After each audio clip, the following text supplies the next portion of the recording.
चाचा, शिवपाल की बेइज्जती पर बेइज्जती वाला खेल क्या है? लेकिन ये सभी जितने भी समाजवादी पार्टी के विधायक उनको सूचना है, मुझको कोई सूचना नहीं दी गई। 50 घंटे शिवपाल ने इंतजार किया, अखिलेश ने बात ही नहीं की। अब मैं सीधे अपने क्षेत्र जसवंत नगर में जा रहा हूँ। तुरंत बैठक में निमंत्रण नहीं था, इसलिए मैं नहीं गया। शपथ के 24 घंटों में बगावत, सपा में बड़ी टूट होने वाली है।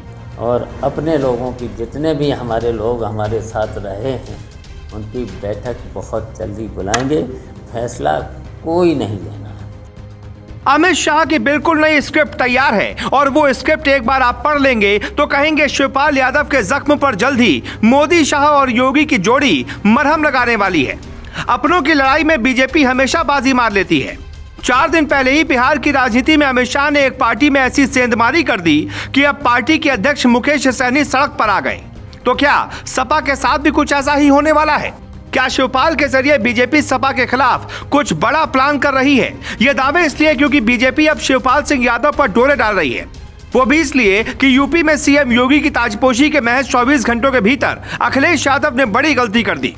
अखिलेश यादव को विपक्ष का नेता चुन लिया गया है।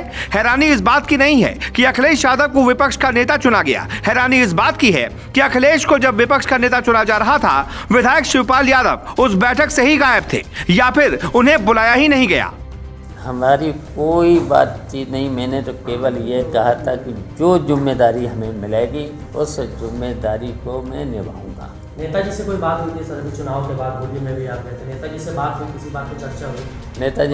नेताजी से मैं होली पर मिला था। नेताजी तो कह रहे थे काम करो, मिलकर के काम करो, पार्टी को मजबूत करो, तो अब जनता के बीच निकलेंगे, जनता की सेवा करेंगे। क्या अपर्णा यादव को योगी कैबिनेट में इसलिए मंत्री नहीं बनाया गया क्योंकि शिवपाल यादव बीजेपी में आने वाले हैं और मंत्री उन्हें बनाया जाएगा? कुछ तो खिचड़ी पक रही है। शिवपाल यादव को न पार्टी में जगह मिली, न पार्टी सत्ता में रही, न अखिलेश सीएम बने और न ही मुलायम सिंह यादव की जिद पूरी हुई। फिर भी हार के बाद अखिलेश यादव सही रास्ते पर आने के बजाय सिर्फ पार्टी में मैं हूं के नारे पर चल पड़े हैं।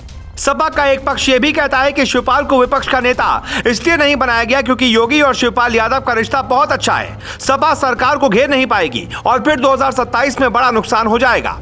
ऐसे में शिवपाल और योगी की दोस्ती को मिटाने के लिए अखिलेश ने खुद एंट्री मारी। हालांकि बैठक में शिवपाल को क्यों नहीं बुलाया गया, ये सबको हैरान करता है। अब सवाल उठता है कि अखिलेश यादव की राजनीति फंस चुकी है। वो सब करना चाहते हैं लेकिन हो नहीं पा रहा, इसलिए उनकी सियासत में कंफ्यूजन ही कंफ्यूजन दिखता है। कई फैसलों में साफ दिखता है कि अखिलेश यादव का राजनीतिक फैसला सही नहीं है। बीजेपी के चाणक्य कहे जाने वाले अमित शाह ऐसे हर मौके की तलाश में रहते हैं। समाजवादी विचारधारा को लेकर शिवपाल यादव की वफादारी है कि वो अभी भी बने हैं। कोई हल्के सिद्धांत का नेता होता तो अब तक बीजेपी की गोद में बैठा होता। अमित शाह और योगी आदित्यनाथ शिवपाल यादव के ज्यादा करीबी हैं और अगर सब कुछ तय होता है तो 2024 में शिवपाल यादव मोदी के साथ चुनाव लड़ेंगे और मंत्री भी बनेंगे, क्योंकि शिवपाल का जाना मतलब अखिलेश यादव के लिए सबसे बुरा दिन होगा।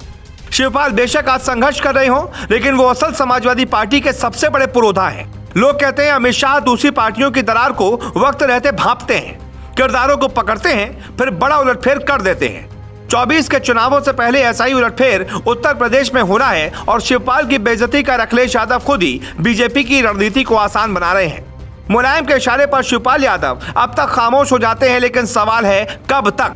पहले ही दिन शिवपाल के बगावती तेवरों के बड़े मायने निकाले जा रहे हैं। जल्दी समाजवादी पार्टी में बड़ी फूट की खबर आ जाए तो कोई हैरानी नहीं होगी। अखिलेश यादव अकेले चुनाव लड़ते हैं तो फिर उन्हें उतना ही फायदा होगा जितना शिवपाल के होने से होता है। लेकिन शिवपाल को बीजेपी ने अगर कोई बड़ा रोल दे दिया तो यादव लैंड गंवा चुके अखिलेश यूपी के यादवों से भी दूर हो सकते हैं। Bureau report, global Bharat.